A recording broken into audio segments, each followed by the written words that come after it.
தமிழ் பேசக்கூடிய அத்தனை உறவுகளுக்கும் இன்னொரு வணக்கத்தை நான் தெரிவித்துக் கொள்கின்றேன். அந்த வகையில் இன்று நான் வடமத்திய மாகாணத்தில் இருக்கின்ற கரப்பளை மற்றும் முத்துக்கல் பிரதேசத்தில் தான் நான் நின்று கொண்டிருக்கின்றேன். அந்த வகையில் இந்த இடத்தை பார்க்க போனால் சில நாட்களுக்கு முன்பு எங்களுடைய சீரற்ற வானிலை காரணமாக இந்த பிரதேசம் வெள்ள அனர்த்தத்தினால் பாதிக்கப்பட்டிருந்தது. பக்கத்தில் ஒரு வீடியோ தொகுப்பு ஓடிக்கொண்டிருக்கும், அதை நீங்கள் பார்ப்பீர்கள். இன்று இந்த இடத்தில் நான் நின்று கொண்டிருக்கின்றேன்.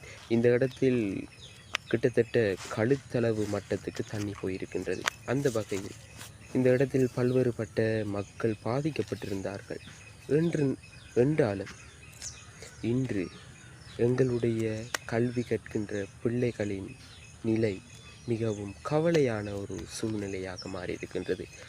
அந்த வகையில் இன்று தங்களுடைய கல்வியை மேலும் தொடரக்கூடிய ஒரு துர்ப்பாக்கிய ஒரு நிலைமைதான் இந்த இடத்தில் ஏற்பட்டிருக்கின்றது.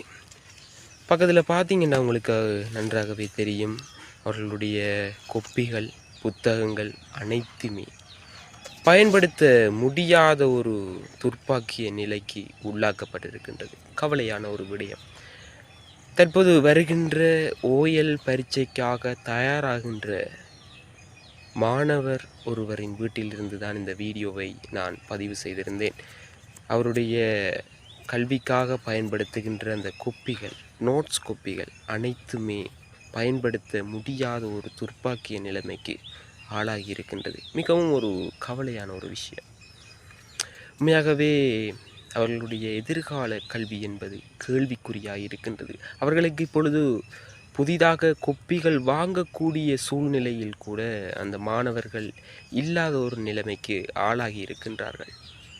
தயவு செய்து அன்பானவர்களை, உங்களால் முடிந்தால் இந்த பிள்ளைகளுக்கு அவர்களுடைய எதிர்காலத்தை நலனாக்கி கொடுப்பதற்காக உங்களால் முடிந்த ஒரு பாடசாலை கொப்பிகளை நல்கி அவர்களுக்கு அவர்களுடைய கல்வியை மேம்படுத்துங்கள்.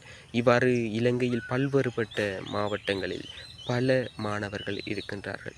அவர்களையும் கருத்தில் கொண்டு அவர்களுக்கான இந்த கொப்பி புத்தகங்களை நல்கி அவர்களுடைய எதிர்கால வாழ்க்கையை மேம்படுத்த நான் இந்த இடத்தில் கேட்டுக்கொள்கின்றேன். விசேட விதமாக ஒவ்வொரு மாணவர்களும் வருகின்ற ஓயல் பரீட்சையில் தங்களுடைய பரீட்சை சித்தியினை நன்றாக எடுக்க வேண்டும் என்பதற்காக தயவு செய்து சம்பந்தப்பட்டவர்களை கருத்தில் கொள்ளுங்கள். அதே போல் எங்களுடைய மக்களை உங்களால் முடிந்த உதவிகளை நல்கி இந்த பிள்ளைகளின் கல்வியை மேம்படுத்த உதவி செய்யுங்கள். நன்றி.